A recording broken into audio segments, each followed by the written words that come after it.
Welcome to the inaugural Writing for Liberation virtual teach-in presented by Black Writers for Peace and Social Justice, a 501c3 nonprofit organization founded in 2024 by writer, educator, multidisciplinary artist, mother, and community organizer Khadijah Ali-Coleman. Black Writers for Peace and Social Justice envisions a world where stories are tools for liberation, the arts are central to social justice movements, and diverse voices lead the way toward understanding empathy, justice, and equity. Since May 2024, we have provided services, supports, and opportunities to over 100 writers through a weekend writing retreat, a summer youth media academy, free and low-cost writing workshops, Poets Day party meetups, calls for submissions for the Rebels Zeitgeist digital literary journal, monthly newsletters, Poets in the Park summer meetup series, virtual readings, and our inaugural Wellness and Vitality Refresh event. This Writing for Liberation virtual teach-in is intended to engage with Black writers in an intensive weekend of conversations, book list sharing, readings, and skill building to engage in the movement of using writing as a form of liberatory practice. Liberatory practice refers to approaches and actions aimed at dismantling systems of oppression and promoting freedom, equality, and empowerment for individuals and communities. It involves critical reflection, challenging power structures, and fostering inclusive and equitable environments. Liberatory practices are often rooted in the experiences and perspectives of marginalized groups and seeks to create positive change through conscious awareness, analysis, action, and accountability. Our teach-in opens up with a roundtable discussion with 4 contemporary writers who use their writing as liberatory practice. This panel, titled Writing for Liberation Without Fear, features Alexander Hardy, Kim Williams-Pulfer, Zelda Lockhart, and moderated by Khadijah Ali-Coleman. Alexander Hardy is a writer, dancer, teacher, and lupus survivor who is co-founder of Get Some Joy, a creative wellness agency that supports communities and organizations with joy-flavored trainings and experiences that foster connection and creativity, invite collaboration and vulnerability, and prioritize community wellness. His work has appeared in over 20 major publications, including CNN, Jet, The Griot, Ebony, Esquire, The Root, Vice, and Soul Bounce. Kim Williams-Pulfer is an independent scholar and the principal consultant of KWP Research Strategies, LLC. Kim has worked as a researcher, educator, and community-based advisor for over 10 years. She earned her PhD in philanthropic studies with a minor in Caribbean studies at the Indiana Lilly Family School of Philanthropy. From 2023 to 2024, she was an American Council of Learned Societies Fellow, and from 2022 to 2023, she was also an ACLS Leading Edge Fellow. Kim's research has been published in various academic journals and edited volumes, as well as practitioner and public forums. Kim's research and teaching interests also reflect her personal journey. Growing up in the Bahamas among community leaders, she was inspired to reconsider how identity, history, and its legacies shape philanthropy and civil society. Her new book, Get Involved: Stories of Bahamian Civil Society, combines her training, insights, and community-grounded research to explore the ideas of philanthropy from below. Dr. Zelda Lockhart is a current Fulbright specialist engaging in cross-cultural story projects for generational healing in the U.S. and abroad. She holds a PhD in expressive art therapies and an MA in literature and a certificate in writing, directing, and editing from the NY Film Academy.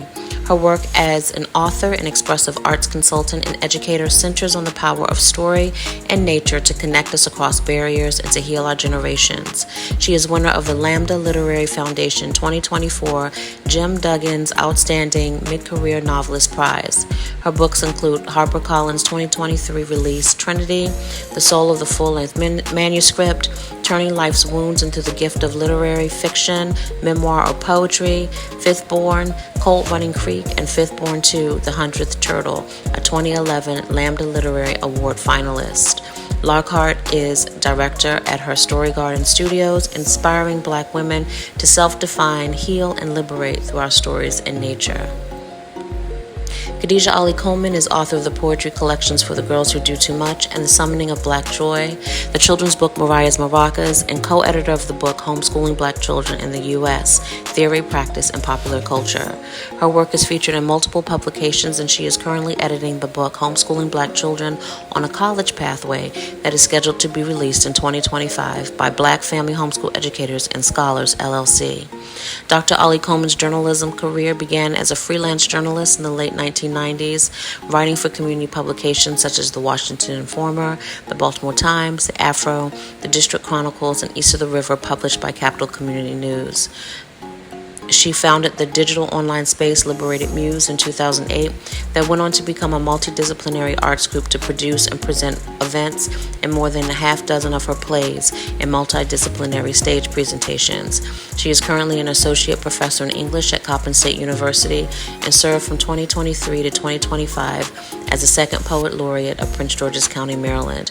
She is currently based in Baltimore, Maryland.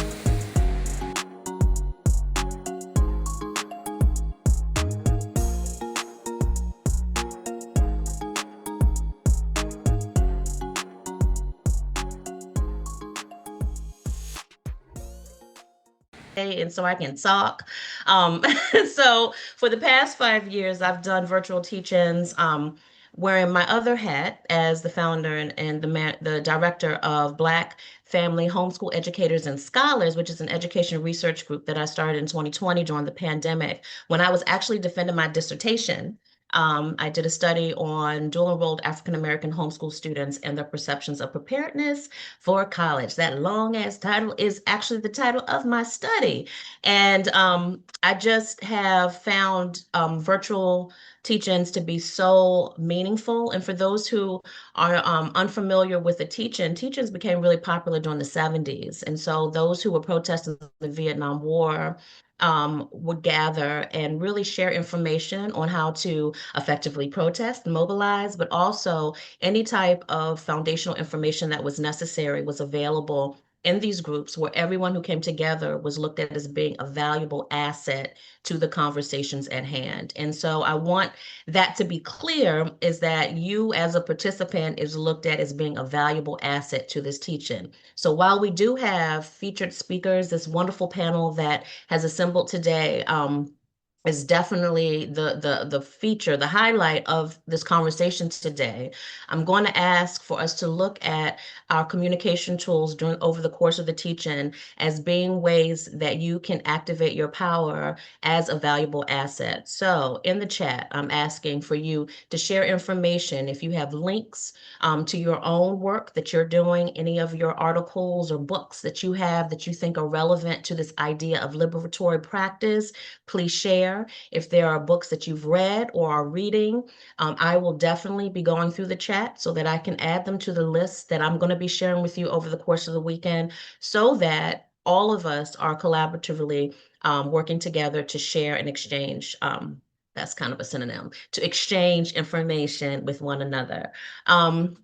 And so I don't want to take away any more time from our conversation, but I do want you to know that at the end of today's conversation and of each day during our teaching, I will be sending out homework assignments, right? I can't really take off this hat of professor and assigning someone some work, right? So this is also in the idea of a teach-in, is that reading is going on, and for us to be able to show up and engage in conversations, reflection as well. And so the homework assignments are usually going to be writing prompts, watching a video or something that I've curated or put together for you then to reflect on the conversations that have taken place, like this panel or any of the readings or things that I share with you. You write it, and then we actually have on Sunday an opportunity for you to share your reflections, whether it's an essay, whether it's a poem, whether it's a picture you may have taken outside, any type of reflection. We have that space at the end of the teach-in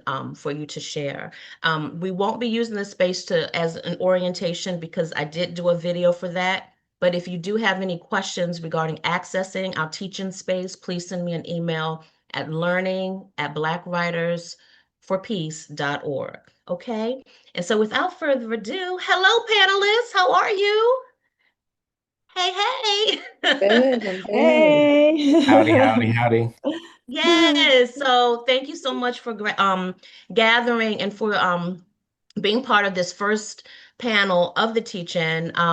I've already explained to you all the reasoning behind gathering you three in particular, but I do want our listeners and our participants today to know that I know each and every person on our panel. I've worked together in some capacity with each one of them over the past 15 to was it 15 years ago? I think it was 15 years ago, Alex, that we wrote together on Soul Bounce. We were we were all of us got to start. And I was writing under the moniker Moon at the time. But I met Zelda during my work with the Hurston Wright Foundation as well as with Kim. Kim and I even had the opportunity to write a white paper together. But all three of these people are doing meaningful work in the community. But I asked them specifically for this panel talking about writing for liberation because I view them as liberated writers.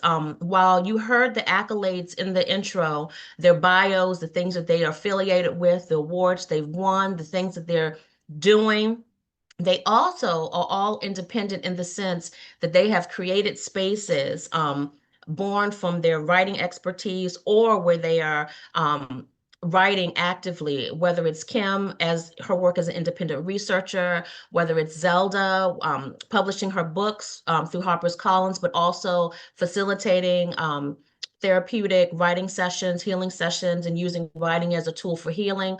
Or the same thing for Alex, using writing as a tool for healing through his work. So I would like each of you to, if you can share, just give us a start as to how you entered this space as a writer, but also as an independent writer, and how you would kind of frame that or describe the work that it is that you do. And we can start with Zelda.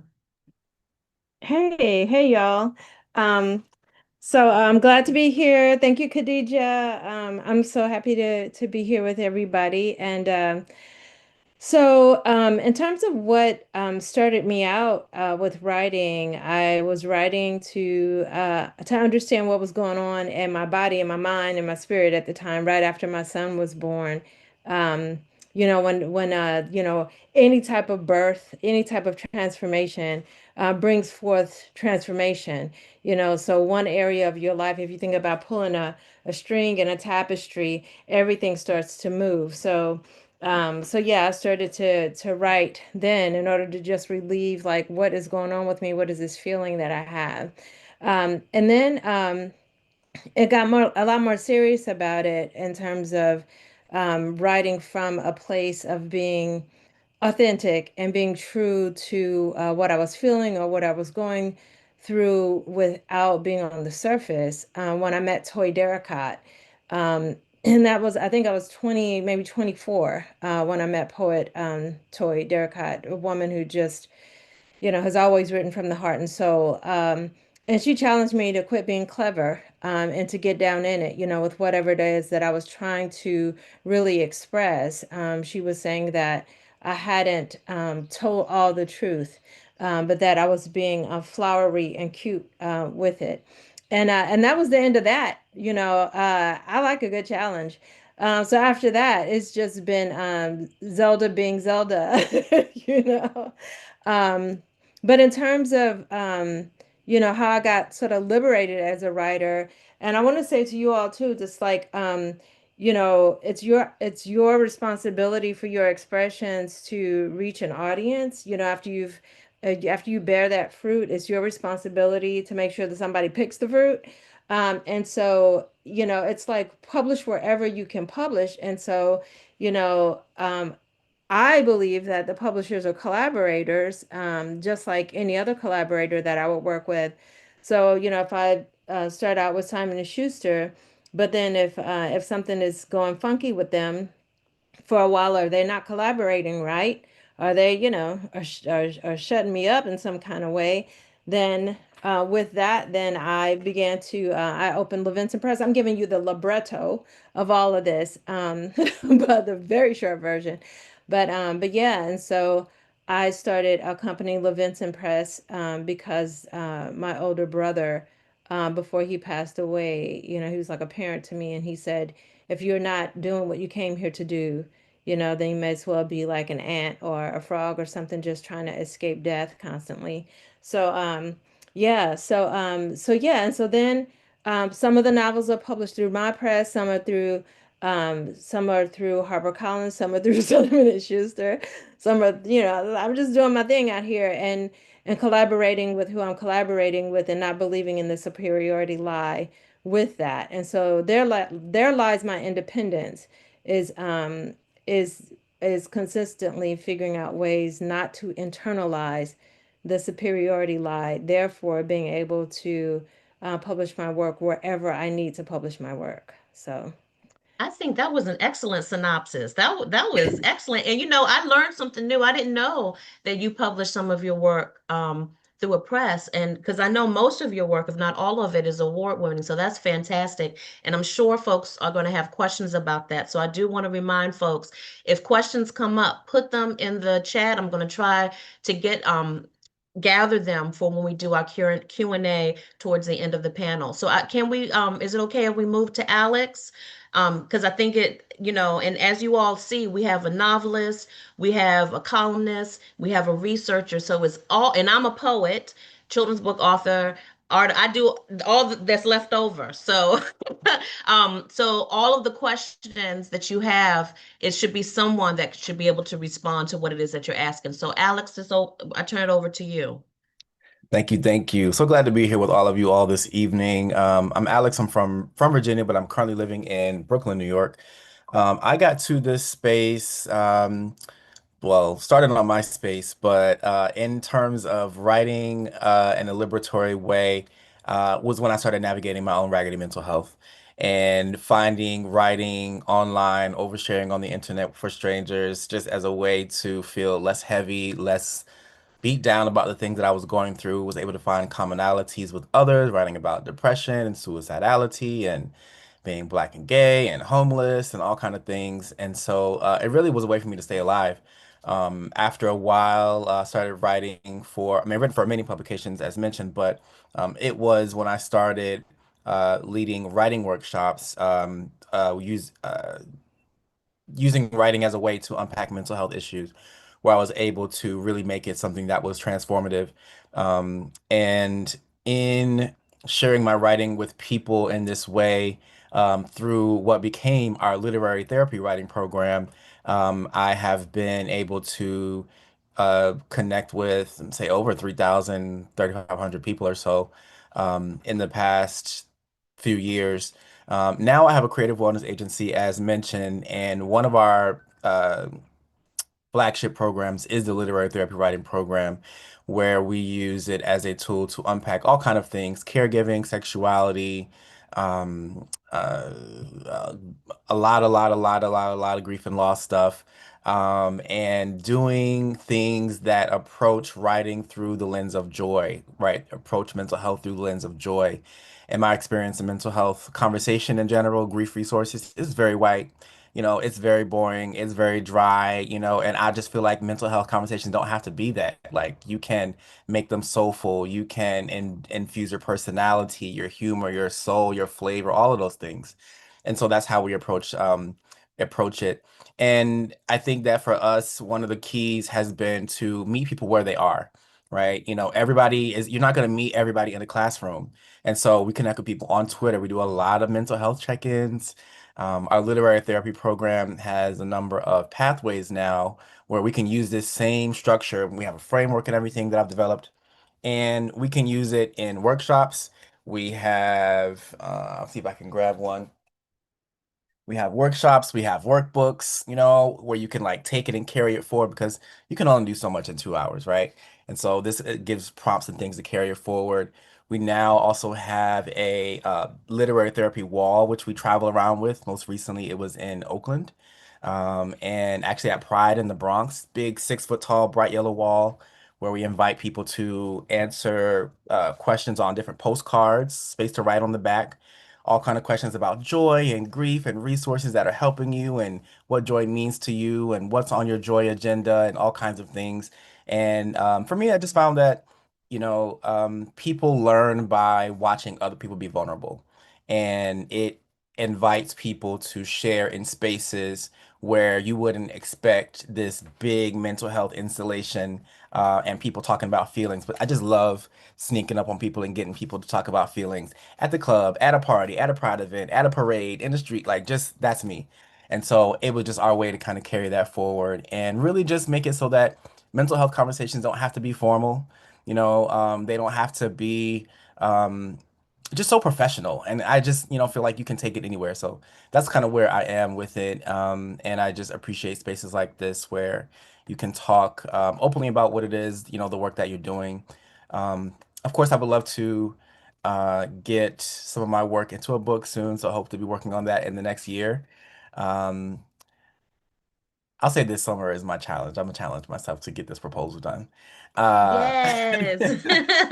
um, but yeah, just to get it out in the world and harness all these things because everybody has a story to tell. Everybody's journey is so worth chronicling and sharing with others because you just never know who you're going to connect with when you put your work out there. And one thing I'll say about the power of writing. When I was homeless and all the work that I did, I would say 75% of the public work that I did while I was unhoused. And that really just shows you that anybody can touch someone. Like anybody can reach someone. That's also when I became an instructor for mental health first aid, and I'm national trainer for mental health first aid. So now I train instructors, and all of that is just by sharing yourself with the world, putting yourself out there. So I just want to encourage everyone to put yourself out there. I love what you just shared about like it's your responsibility to find your audience, and people will find you. Um, you know, People care about what it is you have to say. I really appreciate writers whose writing feels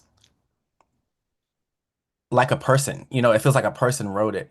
It has Mhm. personality to it, and so I just encourage you to lean into all of those things that make your writing sing, all those write make your writing unique and quirky and stand out and special and all those things. And so, um, absolutely, thank you, and thank you for having me. Glad to be here. I'm so glad you're here, and both you and Zelda are reminding us that when we talk about writing as liberatory practice, how important it is for that internal work to be done as well. I think a lot of times when we think of movement work, and I'm not talking about dance because you're a dancer, so that would be movement work too. But I'm talking about movement work in terms of rallying around issues and things like that. It's usually this focus that a lot of times disconnects you from what's happening in your interior life. And what I absolutely love, Alex, is how transparent you are with telling where you were, what's going on, and like you said, being an example for people to be able to model that behavior. And so, last but certainly not least, we're going to bring Kim into the conversation, Dr. Williams-Pulfer, who I just had the pleasure of meeting when my time with the Hearst and Wright Foundation, probably one of my favorite people, if not Zelda, the two of them meeting. Just brilliant women. And the work that Dr. Williams-Pulfer is doing is significant. So I would love for you to tell us a little bit, answering the question, but then also telling us a little bit about what you're doing now. Yeah, no, that's great. Well, thank you so much, Khadijah. It's always a pleasure to be in your good company, and anyone who you say is worthy of meeting and conversation is good for me. So it's a pleasure to be on this roundtable with Zelda and Alex, and pleasure to meet them, and happy to see all of you. I've been reading your comments in the chat, so getting to learn a little bit about you and hearing all about the amazing work that folks are doing. Um, so when I think of this idea of liberation in writing, the first thing that jumped to my mind is the fact that I grew up in a long tradition of writers and creators. So I grew up in the Bahamas, I live in the US now in Indianapolis. And if I go through my entire family tree or my immediate family tree, everybody was a writer in some capacity or shape. My mother was a teacher. She's 90 years old. She just turned 90 in May. Um, and she's a long-term teacher, retired. And she always used to say to me, the money isn't the thing. It's about the creativity. And I saw that infused throughout her entire life. She wrote all the church plays. She grew up pre-independence, which meant she knew a lot of British literature and poetry, and she could recite it like I can't even tell you.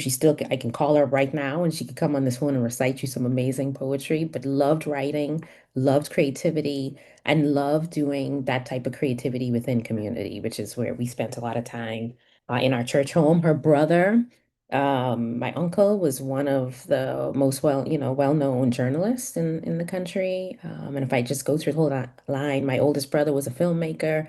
My second brother was a journalist, playwright, wrote extensively. I have a brother who's a poet. And so we've spent a lot of time together in community as a family, creating plays for church and things like that. And so for me, the liberatory part of that is no matter where you are, no matter what you're doing, no matter how you got to get that money, if you're a writer, you need to write and you should be writing and you need to find those ways and avenues to do that. So, all through my life, I've seen that. I've seen people beg, borrow, and steal to make that creativity happen. Um, and that's infused a lot of what I do. What's interesting is the research bug has always kind of followed me along with that writing work. Um, I did my undergrad in psychology, and I remember one of the things you had to do is go do a practicum. And I went back home over the summer to work in the major mental health institution. And it was really interesting. I went to one of the rehab programs, and there was this amazing Jamaican psychologist who was there, and she was the most unconventional person that I had ever met in a rehab program. She would make everybody come to a funeral, right? They'd have like a wooden coffin, and they would almost have this physical burying. Um, moment, just really unconventional. And I remember going like, I need to write about this. There's something really unique about our culture and our way of expression and the way that infuses what we do and how we care for each other. And so I remember writing my practicum, talking about all these amazing experiences growing up in the Bahamas and all of these amazing experiences understanding mental health in the Bahamas. I'm a bit of a I don't know how to describe it, intellectual butterfly. So I moved from psychology and went and studied English literature. And again, I was really fascinated about Caribbean culture and how we do it. And this time I wrote my master's thesis on two films, The City of God. I think most people have seen that from Brazil, and The Harder They Come. Just once again, just interested in the struggles of everyday people in these places in the Caribbean and Latin America, and how film is this amazing conduit, right, to help us understand more about their experiences. And then that led me finally to my PhD in philanthropic studies. As I mentioned, growing up in the church, growing up with all these amazing community experiences led me to think about um, what does it mean when Black people say philanthropy, or what else do we call it, and what does that look like? And that eventually led me to that final research piece, which is my book, Get Involved, released by Rutgers University Press. And I have to say, you know, being in a PhD program in philanthropy wasn't always easy, right? Because there are very dominant ideas about what philanthropy is, who's doing the philanthropy. And many times I would bring up ideas about all these amazing experiences growing up in the Bahamas, and people would kind of look at me with blank faces. And so liberation in that moment was holding true to what I know our experiences are, who we are as people, are the ways in which we are caring and generous and the ways in which we give back. And so the book is a way to represent that, but also a way to call people back, Bahamian people in particular, African diasporic people back to these important principles. Um, so what I've also had to do is make a living, just like all my family members who've had to make a living. And I've done that by being a consultant. And it's interesting, all that work I did in trying to understand community and the ways that we give back, I do that work quite a bit for nonprofit organizations. And it's interesting how the places where you begin are the places where you continue to stay and end up. And I do this work for lots of nonprofits, community development organizations in the Caribbean, in the US, folks who want to be clear in how they are expressing themselves, how they're communicating with different audiences, how to get that grant application in, how to tell their stories in ways that they can bring more people to their cause. So I see, for me, liberation as a very clear line through all of my work, almost in very clear snapshots to where I am today. Wonderful. What a all of you did such a wonderful capture in a snapshot of all of the great work that you've been doing, but over such a vast amount of time. And it's really interesting and something that I really didn't recognize upon inviting all three of you and including myself in the mix, that none of us have MFAs in writing, right? And I think that's significant because in these spaces that I navigate, I've been an arts administrator now for over almost 2 decades. And particularly when, I've been a writing coach off and on, I'd say for over 15 years. And I don't have an MFA. I don't have a degree in English. I have my doctorate is in education. My undergrad degree is interdisciplinary studies. It's African American studies and mass media. I minored in writing, and I have a master's in mass communication. But a lot of and it was the '80s, and Kim and I we came upon that in our research for our white paper in terms of this popularity of the MFA at the when it was really the Black book boom of the '80s, that then MFA programs became a thing. And, it really was a way for publishers to kind of have access to these people who were kind of being pegged as the next big thing. But I think with my panelists, with my guests, and many of us know that you can have all the credentials in the world, but it's really about how you navigate these spaces. And so each of you really clearly showed that your writing was not disconnected from your work in the community, in your community work.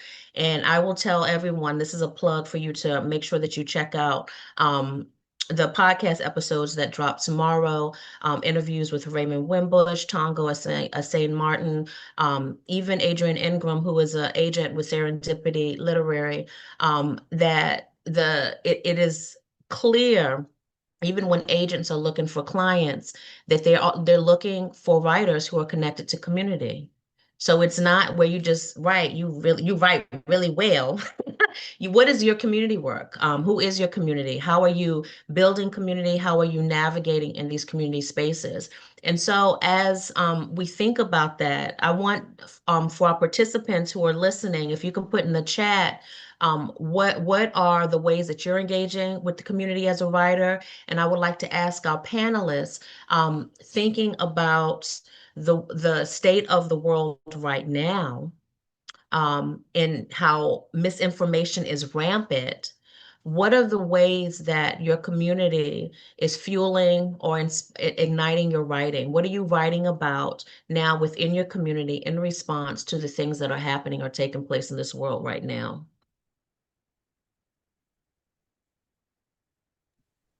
And because everyone wants to talk at once, does that mean that I need to throw it to somebody? Just Well, jump in. well, well, yeah, I've got what's coming up for me with that question is coming up right now in the moment, is the ways in which right now what I am doing is actually what I've been doing is modeling for myself modeling for others, to tell the truth like you gonna die tomorrow, you know, and to not hold on to any of the truths or life journeys that you've had. Don't create secrets, by not telling stuff, because in doing that and unraveling and being your own researcher of your own wounds and wants and your own pains and your own truths, there you can find the ways in which maybe you have internalized some shit that becomes ways that it makes it easy for people to take advantage of you, which right now is so important to know yourself so that you can know where the tripwires are, know where, it's like if people around you, and people who think they have control over you, know where your triggers are, you better know where they are yourself, so that in those same places where your triggers are also the places where your gifts are. So modeling that consistently, myself, in my own writing, but also in the teaching work that I do, which the therapeutic teaching and writing work is done. Some people say Black feminist style. I say it's more like indigenous grandma style, like yeah, or Harriet Tubman with the gun style. Zelda, do you mind me being fully transparent? Because in Please. conversation with you, that is the thing that I marvel about the most, is that when we are talking, and particularly if I'm talking to you and start an event, like you immediately go into your therapeutic mode and we begin to deconstruct or talk about, like, you have such empathy for people who have every reason to be cussed the fuck out by you. Um, you have such empathy. You are considering what they could possibly be going through. Everything that you're talking. So I just needed to say that. So as people are listening to you, that I have witnessed this in action, and I marvel at it because it comes with such grace, but it's you are putting into practice what you are teaching people when they come to your workshop. And I, it's like, wow, like it's really a real thing. And so I appreciate that. What I found is that during times like this, if I'm responding now in modes that are not typical. So I am not, it's not so easy for me to write something scholarly or cogent. I am definitely going to creative writing mode to get out my emotions. And I realize that creative writing really is that stream of consciousness, a vehicle for me and it's for me. I would love to hear from you, Alex, what exactly is the response? You're working in mental health, and writing. What is that? How is that showing up now for these times right now? Yeah, well, I am writing a lot about writing and writing with people a lot about grief and loss. And we this resource that I shared in the chat, is called Grief Kit, a crowdsourced tools and considerations for raggedy times. Because shit is raggedy. And so we are writing a lot about giving people space to name what's raggedy, and also, but also to celebrate yourself. And so, like in those workshops, we always make space for people to celebrate themselves. And I'll just share this question that we ask people, because we do it in our workshops, we do it in our mental health check-ins, and we give people space to reflect on this. The question is, give yourself an award for something that you did or didn't do this past month. And then Mhm. we say like, what's the award? And then we actually give people space to actually write an acceptance speech and then come up and actually everybody reflect for a few minutes. Do you need to thinking about it? You can be funny, you can be vulgar, you can be whatever, and to come up and read it. And we have a little award ceremony. Everybody applauds everybody and all that kind of stuff. I love And that. because I find that people don't have enough spaces to celebrate themselves or to talk Hmm. about, the things that they're doing. And it could be small things. I watered the plants, kept the kids alive. But also, I love when we get things like didn't choose violence award. Mhm. because people will That try kept the you. kids alive. I don't know why that just Hey, you gotta celebrate everything out here. right, And right. so we just give people space to talk about those things. Writing a lot about what's bringing you joy at the moment, you know, what are you doing that's bringing you joy? What are you looking forward to? What's the best thing that happened to around because of you? Like questions like that. And really just what I'm finding is that people are actually navigating multiple types of grief at the same time, Yes. and also just giving people space to just name those things, regular grief, but also anticipatory grief about shit that's coming down the horizon, or people are caregivers and thinking about sick parents and grandparents, and collective grief because of COVID and the election and just all kind of fuckery that's happening in the world. And Can I? compounding Oh, grief. I'm sorry, go ahead. I'm sorry. I'm sorry. I didn't mean to interrupt, but I wanted to because what you just said, about the fuckery and that's happening now, I'm thinking I want to bring Kim in largely because with the work that you do around writing, and it sounds like you do a lot of helping organizations develop their case for support. And with grant funding and with what we know, we heard the start of this year how a lot of the federal grants in particular, we basically call in using words such as activism, equity, African American, woman, all of these things on that list that you cannot include them in your grant applications. And so funding. And so what are some of the ways and some of the ways that you're navigating those spaces for organizations? Because I know from your work with organizations, you are also dealing with individuals and seeing fallouts happen in these nonprofit spaces. Yeah, yeah, there's just a lot to unpack in this moment because it's raggedy, in these spaces just as much as everywhere else. And it was just good to hear Alex and Zelda speak to that type of grief work and care work that needs to happen because, like you said, Khadijah, people within these organizations, they're dealing with the caregiving and the family and keeping the kids alive, and they're also trying to keep the lights on and continue to do the work. When I wrote the book, I had, you can't anticipate how important a word like civil society at some point is going to become. When I first wrote it, people were like, well, that's like an antiquated term and nobody really uses it.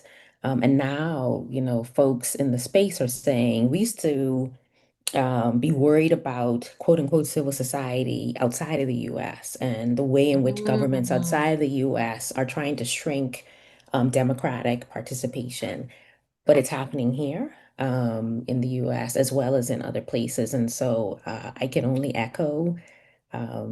I've almost have to be, I've become more of a shepherd and a doula and an encourager and a connector as Mhm. folks are trying to recalibrate constantly in real Mhm. time. Mhm. Mhm. I'll give you an example. I'm working with a group doing really amazing youth empowerment work. And they're dealing with struggles at the local level, right? Like with the city Mhm. council, they have a huge grant funder, and they're trying to make sense of what the grant funder is trying to tell them, but not really telling them. And so it's a phase of lots of folks and organizations trying to think about what's important, right? Who we Mhm. are and demonstrating our strength, demonstrating what we do, but trying to be creative in how that's expressed. So I think, the verdict isn't out yet, right? I don't have a clear-cut case on this is Mhm. how you do it, but I can Right. certainly say that so many people are trying to move towards this new form of community, which is connecting across Mhm. each other, learning from each other. And, you know, in some ways, this actually might be a really good thing for quote unquote civil society, that we can do some Mm. more cross-pollination work and not stay stuck in our little silos and our organizational spaces and expand and try to learn across communities Mhm. and across borders. So that's yeah, that definitely what you guys said resonated from an organizational perspective.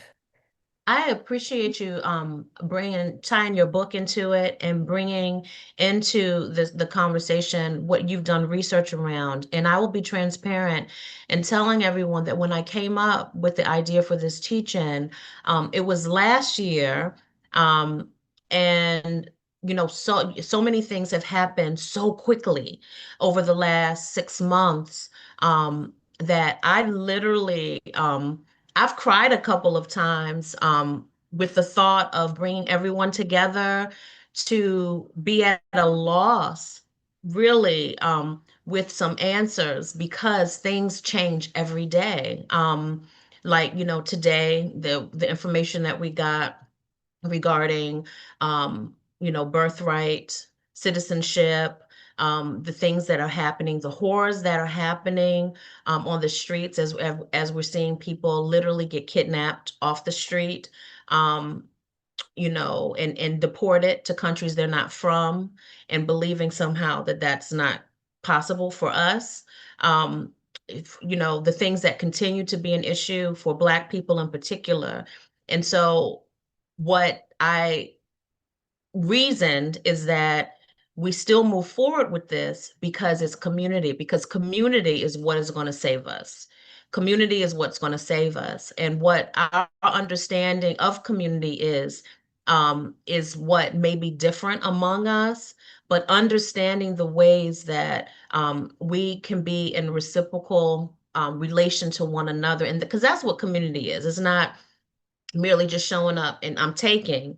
What are you also giving back? And so what you bring up, Kim, is um, you know, no, we're a nonprofit, and so I actually want to thank. This is a great time because I didn't do it at the top of beginning the panel. Is thank Mahogany Books, which is our presenting sponsor, and really was the first space last year when I started this nonprofit that gave me space to present a workshop, Writing for Liberation workshop, in their store at the National Harbor. And because the work that they do is community based, they do a lot of community based work. And so we're nonprofit, but it was the only sponsor. We don't, as a nonprofit, we don't have any federal funding. All of the grants through NEA, um, and were canceled, that it was going to apply for. Other grants they've lost their funding. Some of my colleagues at other nonprofits, in the midst of having a grant, were told that they were no longer going to get payouts from the grants that they had already received. And so this is the type of environment that exists now. And so when we think of nonprofits and this arts community that we are writing in, so then my question is, um, how does your writing become or remain honest? All right, and truth telling in an environment where we are struggling to stay afloat and we are not aware of what tomorrow may bring. I mean, and that's always been the case, right? We just have really had a sense of comfort that no longer exists. But what are the ways that you are, and this goes to the title of the panel, writing for liberation without fear. What are those things that you are doing? And I think Zelda spoke some part to it in terms of remaining honest, but I would love to know any particular practice or that goes beyond what you've already shared. I want to answer that somewhat, but also, also go back to something that you said, Khadijah, and something that Kim said. So one of the things that you said about you move forward anyway, or go forward anyway. Um, I think that it's that what we're witnessing, this is what I feel like what we're witnessing and what we're being part of is the dismantling of something that needs to be dismantled. The hold that capitalism has on the folks who have to be the cogs inside the machine, and the hold that it has on them. And I want to say again about the internalized way that sometimes we get to the point where we think oh, they're taking something away from us. They're not your friends. They're not your parents. They're not your caregivers. They're not your nurturers. They don't even like you. So if they are taking something away, they're actually helping you because they are pulling the poison that they've put into your life of seeking resources. They're pulling that out. They're taking their resources away, which will then lead us to do nothing but what you and Kim said, which is to go home to our community way of doing things, our indigenous way of doing things, and that let our power be where our power truly is anyway. And if the bully comes and takes away what they have been offering, then good, because then we can stop the codependent relationship of relying on someone who is abusive to offer you your food, medicine, and kinship. Okay. I told y'all. I love it. I love it. I love it. Alex, Kim, did you all want to respond to the question? And shout out to Amber, who is in the chat, who restates the questions that have been posed. I appreciate you, Amber. And I'm glad that you're here. I'm glad everyone's here, but thank you for doing that. Kim, Alex, did you have anything to add or respond to that question? Yeah, I think that one, I want to echo, I want to call out, I like what Isabella shared that she hosts or that they host open mic with their roommate at their house for their friends. I think that is just a great example of like you can always carve out a corner for your own joy, for your own expression without somebody's buy-in or approval.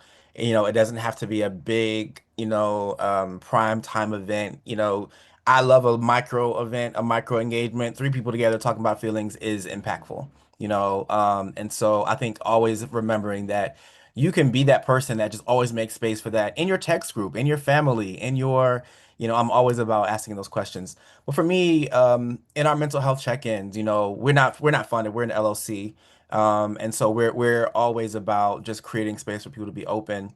Something I just carry with all of my work, with vulnerability, I always remind people like in terms of a question of should you or shouldn't you. First of all, are they gonna fight you? Like that is the question I always ask.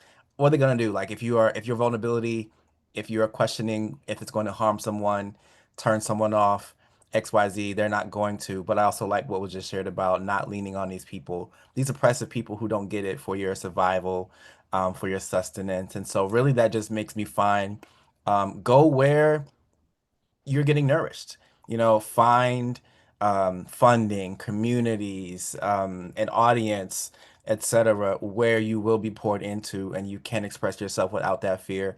But yes, I can't act like there's not like a real threat to livelihood for a lot of us. But I just say like where you can carve out space for free expression, even without a huge public gaze. Like that is equally important as the high level things and the big logos and the brands and the big collaborations. But like you and two friends together, like that's still something because that's still going to ripple out into the community. So do what you can.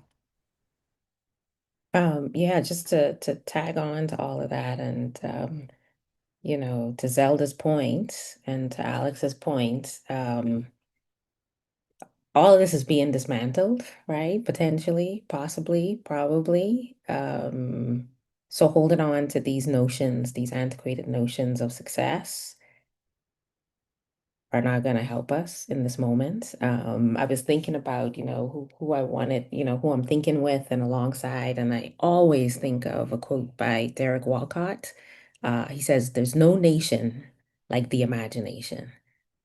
And so as we are in the borders of the US and feeling all of these things and sensing these pressures, your imagination and your ideas and your vision, the way that you can breathe life into new characters and new stories, the way in which you can create community and be in communion with others about the work that you do is the most critical thing and the most powerful thing.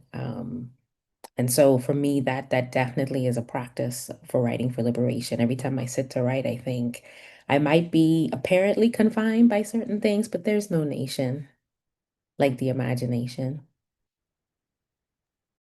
I like that. And I think I'm going to ask one more question. And as I'm asking the participants who are listening, if you can start writing your questions for our panelists in the chat. Um, I I think it's very important whenever we're talking about writing in any respect that we need to couple it with talking about reading. Um, it's really important for us to understand. Um, I realize that we're in an age right now, particularly since we have so many, social media. Everyone wants to be seen.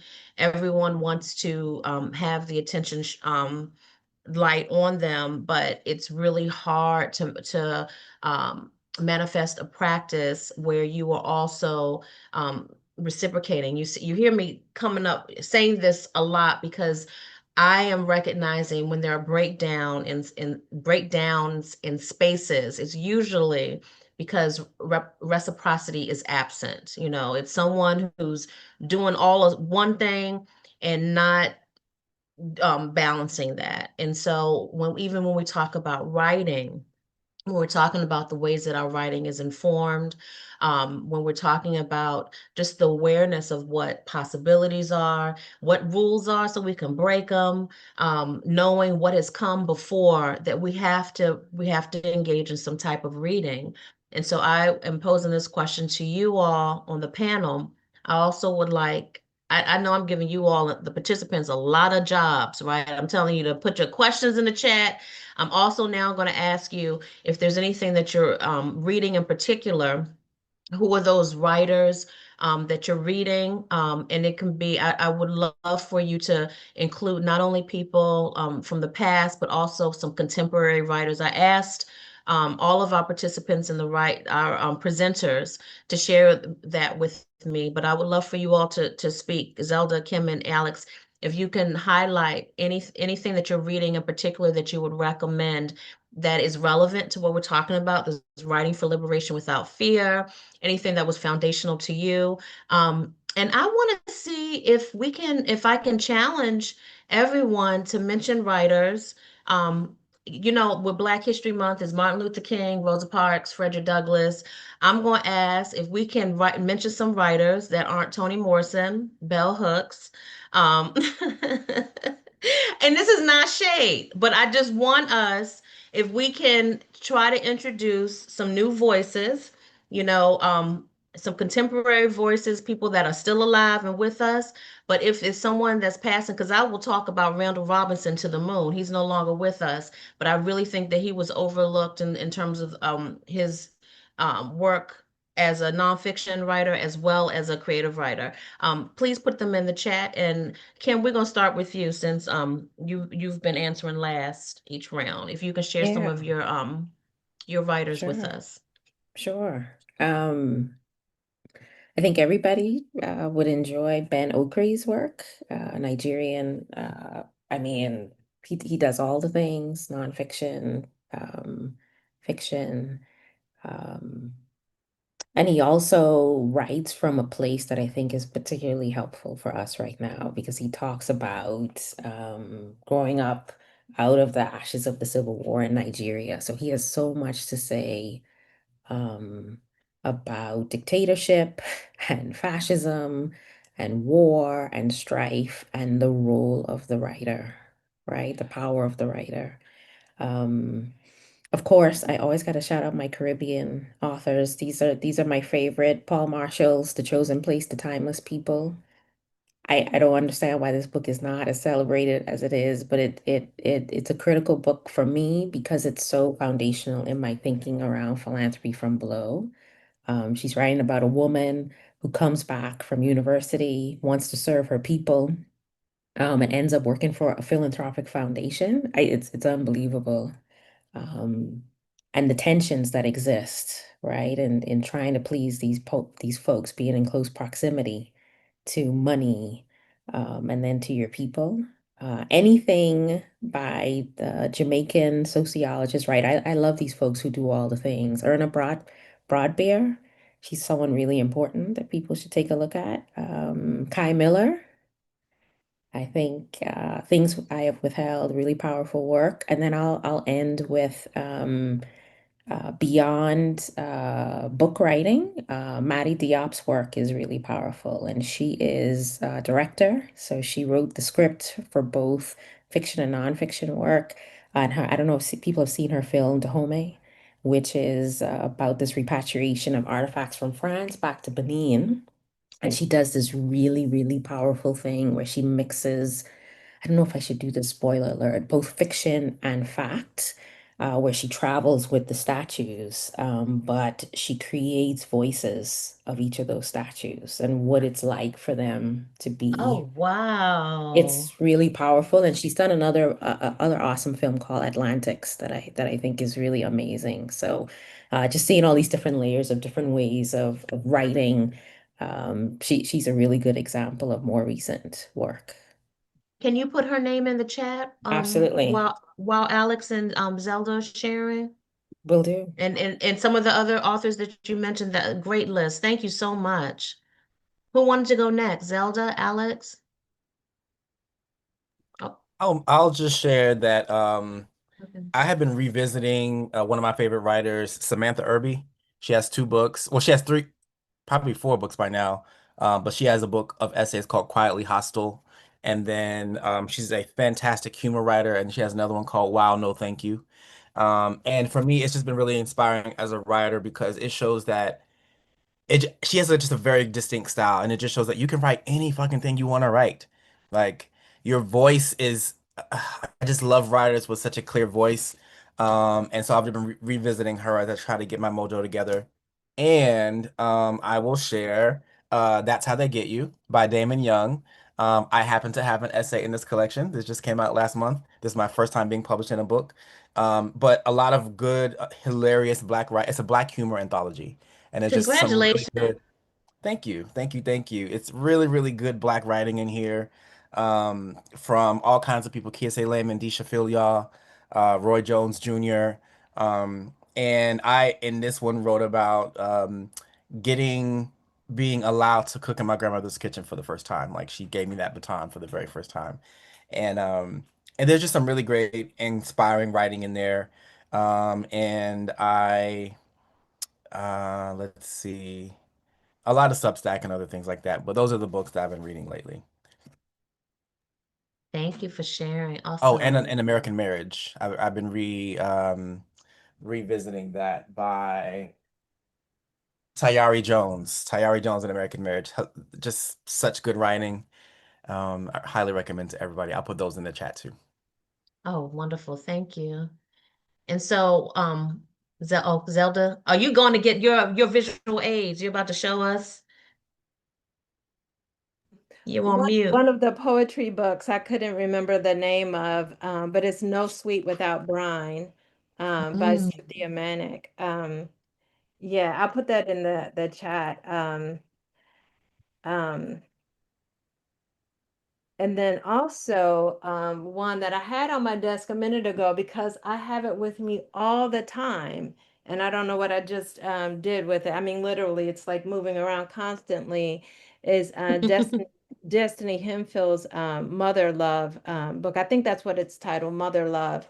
Um, and it's incantations Mm. that'll rock your world, especially if you're hearing her read them, but also if you Mm. read them yourself and you read them. It's a book to be read out loud. And then there's a book that I'm always telling people that I thought was so important that it just never really just busted out like I thought it should, was Dominion by Calvin Baker. And that's an oldie but goodie from like 2003, I think. But that novel, the way in which there's so many layers of there's the layers of colonization, of love and longing, for Black people, the in the time that, the Carolinas are being made, and it's just following this character's life. But anyway, I could go on and on. Like my list of things that I think are brilliant. is long. And I mostly go in for the stuff, much like you've been hearing me talk about, where there's a lot of healing going on and a lot of truth telling. KSA Layman's essays, like if you Mm-hmm. just say, I'm just gonna go like read them all, because I think it is so magnificent and wonderful for all of us to be able to have the thumbprints that others can leave with their writing by offering us what it was like for them to be here on this planet, in their work, in their love, in their homes, Mm-hmm. and for us to be Mm-hmm. offering that as well. Then our grandchildren will not have to be like, what was Grandma Kim's life like? What was Grandpa Alex's life like? That don't have to happen. What was Grandma Khadijah's life like? You know? Oh, they gonna know. They gonna know. But I mean, that's so important that you say that because my great grandmother left behind a memoir that blew my mind and has made me feel so connected to her and so knowledgeable of things that no one else has talked about. And so you're so incredibly right. This is important work that we're doing, is engaging in this practice of writing. And as Black people, we are known as being oral people, oral communicators, musical and all these things. But we also, the hieroglyphics, the pyramids, the writings on the walls and the caves or what have you, we also were writing people. And so it's very important for us to document all of these things and to become our own historians, our family historians with these artifacts, these thoughts that are happening. And so Can I add one more I'm going, thing? sure, sure. Just in terms of like list, like one more really important thing is like, everyone who I work with story, over like however many years, even if it was like somebody I worked with 20 years ago, the importance of their story, it's like when I might see them, at a gathering or somewhere really strange where I don't expect to see someone, like I might be like 1,000 miles from my home and see that person. Mhm. I don't remember their name, but I remember their story, and Yeah, so there's something so like incredible and powerful about those. To me, that's the most memorable stuff, is the yeah, stories where people have just like just shared, just poured out their heart and yeah, soul. So I just wanted to add that. yeah. That's important to add. Thank you for that. And so we have a question. Someone asked, I do you remember the question, Alex? Because I think you responded to it. You said you liked the Oh, question. what kind of ancestor? Let me find it. What kind of ancestor are you preparing to be, or something to that effect? Yes. Was that Deanna? Yes, that was the question. Awesome. What a that's a deep one. What kind of ancestor are you preparing to be? Woo! One that I think left that goes back to what you've footprint. been talking about, Zelda, with leaving behind memoirs. Mm-hmm. Did you want to jump on that? Yeah, one that left some deep ass footprints where you can see the coils of the print of the foot, the toes, the dang, that we see a little bit of where she had nicked her foot in 1972. That kind of ancestor with the details. That's what I want to. That's the kind of ancestor I want to be, the one where you do not have to, where you can, and it's probably important to, but where you don't have to take out too many archaeological tools to understand who I was. Mm, wow. Kim? Wow, that's a heavy question.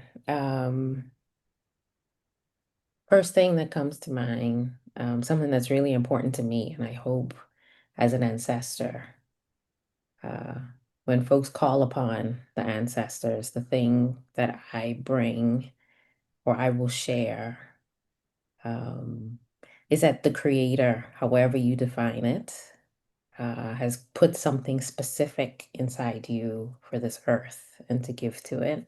And I want to be the ancestor that's always nudging and pushing to say, you got to remember that. Don't think about all the other stuff. Just think about that one thing. When you open your eyes, right? When you were born, everything was right there. Everything was right there. So, I love that. I love this question. I just think about like, first of all, I don't want them to be ashamed. When they like, "Ooh, I can't believe this was in my bloodline. Like, we got the same last name. I don't want nobody to know that I was related to this MFer." But also one that took care of people. My grandmother and mother were both connectors. They were supporters. They were chefs. They fed people, housed people, pushed people, supported people. But also, I want to be an ancestor that lived big as hell. As I would say, lived like a motherfucker. Like, ooh, they had such a big life. Ooh, they just did all the things. They traveled and they just were beautiful and fabulous. And just, I want to be one of those people like, I can't believe he did all these things. That's what I want them to say.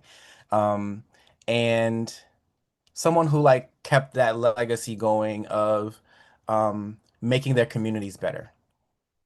I want to be that kind of, and also like, I want them to find some messy stuff too, and the whole shit and all the other things, and like I want them to find all of that stuff because we contain multitudes, and so we can be community oriented. And we can also be, you know, we got needs, and so I want them to find all of that. Yeah.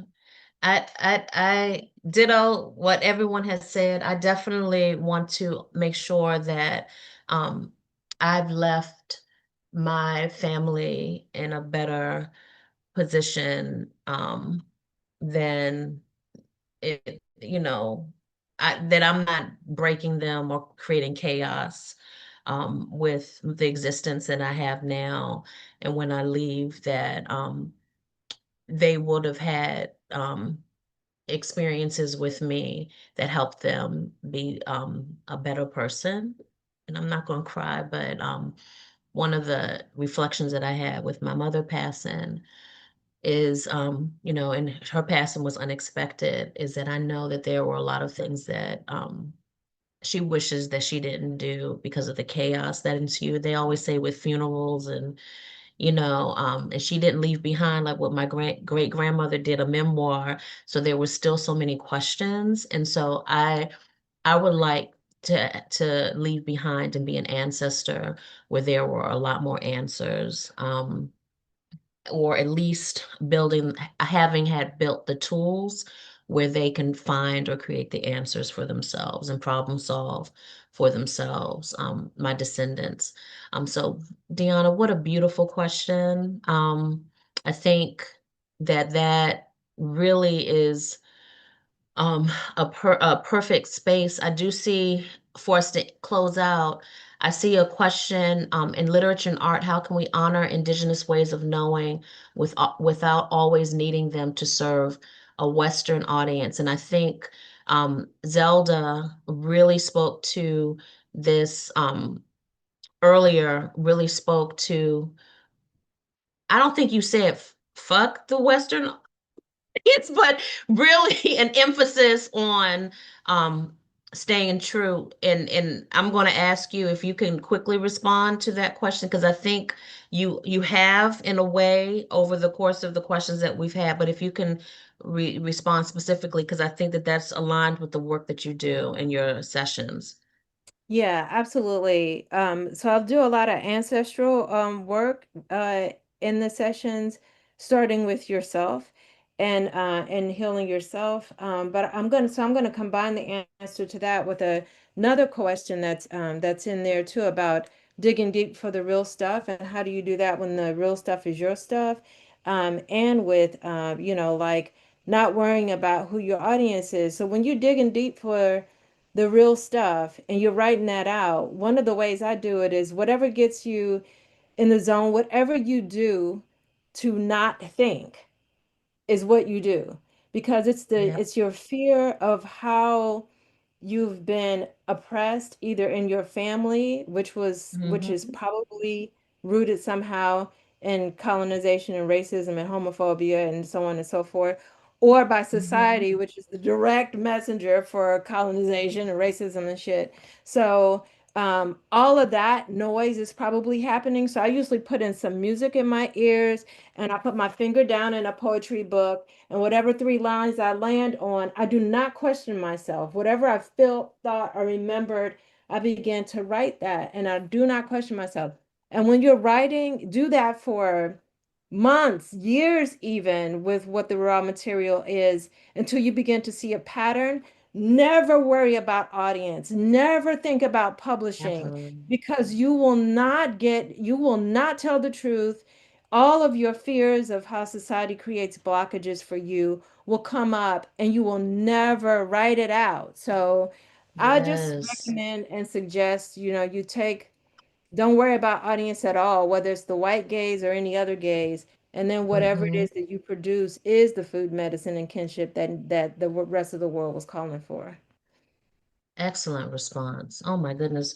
And I would encourage people to watch the interview with Tongo at St. Martin, because he responds to that as well. He had a lot of gems. In his conversation, he even talks, his answers are like poetry. But he talks about being a nobody, and why that's valuable as a writer, but also he talks about what he calls the anonymous trenches, and how that has informed his work. And so that's a teaser to check out that conversation, but it's very much aligned with what Zelda just shared, which was excellent. Um, and so I would like to thank everyone for coming. I'm going to cull through what you have posted, what you have shared, whether it's the books, whether it's, we have some wonderful things that you all are doing. It looks like, and we have you all coming. We have Jacksonville, Florida in the house. We have Virginia in the house, Dayton, Ohio. Okay. We have Oxon Hill, Maryland. All right. I see you, PG County. Maplewood, South Orange, New Jersey.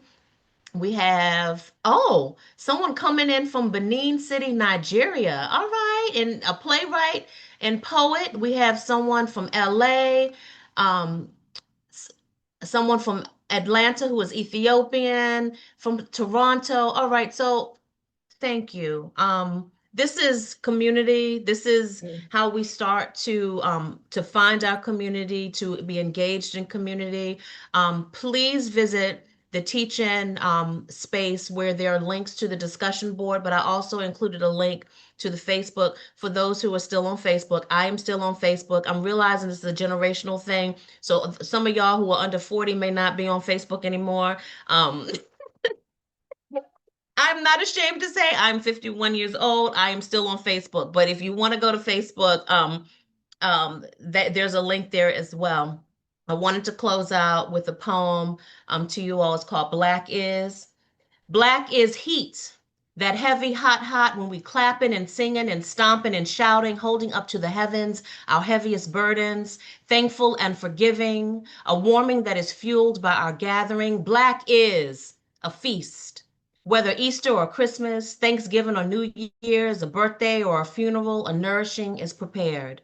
Pilot fire lit upon arrival, welcomed into tight hugs, into waiting bosoms, fist bumps. Black is a cultural cultivating, a cultural crescendo, a determined declaration, a powerful pushback, a no to a rising tide of indifference and violence, a blossoming of a bud from the center of cracked consent. Black is an unwillingness to bend, to defeat, to dehumanization, to a terminal displacement that clings and smothers. Black is a candle of remembrance, a circling of bowed heads and clasped hands, its ancestors, and calling, calling, calling out to you. Don't you forget yourself. Don't you forget your people. Don't you forget your path. Oh, this path. Black is this path, this walk, this heavy, humbling, steady walk, this mighty, rousing, staggering walk, this Malcolm, Martin, Ella walk. Black is this laugh, this cry, these hands. Black is our babies, is our future, is this present, is this us. Black is this life. Black is. Thank you, Black people, for joining us today. Um, Please, please, please visit the teach-in site for what's taking place tomorrow. For those who have signed up, who have registered for workshops, if you haven't received your email from your facilitator, then something's wrong. So shoot me an email at learning@blackwritersforpeace.org so I can send that information to you for your Zoom. And I was sending to the email address you registered with your homework assignment for tonight.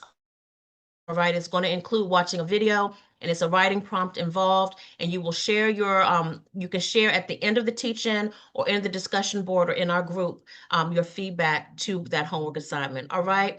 I love you all. I'm sending the best. Thank you, panelists. Give it up for our panelists. Yes. You know I Thank love you, y'all. Khadijah. Yes. And I will see everyone Thanks, Kim. Thanks. tomorrow. Bye.